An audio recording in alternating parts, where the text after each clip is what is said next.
Hi hello, നമ്മൾ ഇന്ന് അടിപൊളി ഒരു സ്റ്റൂ ഉണ്ടാക്കുവാണ്. മുട്ട സ്റ്റൂ ഒരു വെറൈറ്റി രീതിയിലാണ് ഉണ്ടാക്കുന്നത്.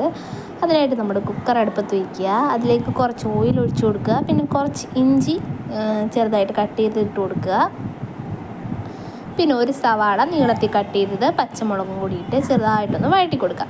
ഒരുപാട് വഴറ്റണ്ട കേട്ടോ, ചെറുതായിട്ടൊന്ന് മിക്സ് ചെയ്ത് കൊടുക്കുക. അതിൻ്റെ ഒരു ചെറിയൊരു കളറൊന്നും മാറിയേ വേണ്ട, ചെറുതായിട്ടൊന്ന് മാറി ഇളക്കി കൊടുക്കുക.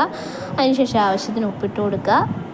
അതിലേക്ക് നമ്മൾ ചെറുതായിട്ട് അരിഞ്ഞു വെച്ചിരിക്കുന്ന ഉരുളക്കിഴങ്ങ്, നമ്മുടെ ബീൻസ് ഇങ്ങനെ നീളത്തിൽ അരിഞ്ഞത്, ക്യാരറ്റ് ചെറുതായിട്ട് അരിഞ്ഞത് ഇട്ട് കൊടുക്കുക. എന്നിട്ട് നന്നായിട്ടൊന്ന് ഇളക്കി കൊടുക്കുക. ഇത് ഒരുപാട് വഴറ്റണ്ട കേട്ടോ, അതിൻ്റെ ആവശ്യമൊന്നുമില്ല. നമ്മൾ ഇത്രയും ഒന്ന് വാട്ടിയതേ ഉള്ളൂ. അതിലേക്ക് നമ്മുടെ രണ്ടാം പാലില്ലേ, തേങ്ങാപ്പാൽ, രണ്ടാം പാൽ ഒഴിച്ച് ഒന്ന് കുക്കറിൽ വിസിലടുപ്പിക്കുക. ഒരു 2 വിസിലടുപ്പിക്കുക.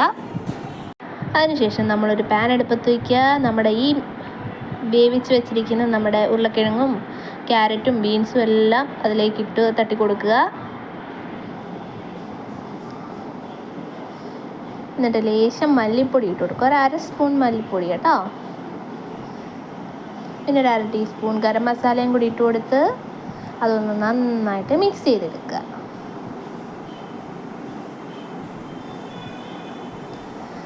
ഇതൊന്ന് മിക്സ് ചെയ്തൊന്ന് തിളച്ച് വരുമ്പോഴത്തേക്കും നമ്മുടെ മുട്ട പുഴുങ്ങിയത് ഇങ്ങനെ 2ആയിട്ട് വേണമെങ്കിൽ കീറിയിടാം. ഞാനിങ്ങനെ കീറിയാണ് ഇട്ടത് കേട്ടോ. അല്ലെങ്കിൽ നമുക്ക് മുഴുവനെ തന്നെ അതിങ്ങനെ ഇട്ട് കൊടുക്കാം. മുട്ട മുഴുവനായിട്ടും ഇട്ട് കൊടുക്കാം. എന്നിട്ട് ഇത് നന്നായിട്ടൊന്ന് ഇളക്കി കൊടുക്കാം. പിന്നെ ലേശം കറിവേപ്പിലയും കൂടെ തൂകി ഇത് ചെറുതായിട്ടൊന്ന് കുറുകി വരട്ടെ.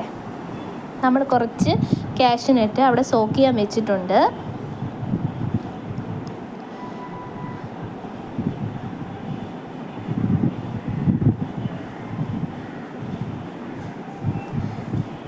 ചെറുതായിട്ടൊന്ന് കുറുകി വരണം കേട്ടോ, അല്ലെങ്കിൽ നമ്മൾ ഒന്നാം പാൽ ഒഴിക്കുമ്പോഴത്തേക്കും കുറച്ച് കൺസിസ്റ്റൻസി വെള്ളം പോലെ ആയിപ്പോവും.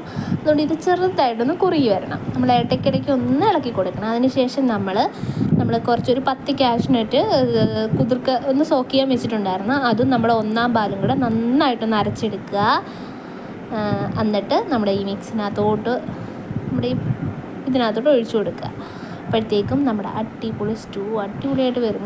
അപ്പം നമ്മൾ തീ ലോ ഫ്ലെയിമിലിട്ടേക്കണം. ഇത് ഒരുപാട് അങ്ങ് തിളച്ച് കഴിഞ്ഞാൽ പിരിഞ്ഞു പോവും. അപ്പം തന്നെ അതിൻ്റെ തിക്നെസ് കണ്ടോ, നല്ല അടിപൊളി തിക്കായിട്ട് വരും കേട്ടോ, നല്ല ടേസ്റ്റുമാണ്. പിന്നെ അവസാനം നമുക്ക് കുറച്ച് നമ്മുടെ ഗരം മസാലയും കൂടെ ഒന്ന് ഇട്ട് കൊടുക്കാം. എന്നിട്ട് അത് നന്നായിട്ടൊന്ന് ഇളക്കി കൊടുക്കാം. നല്ല കുറുകിയ സ്റ്റൂ റെഡി.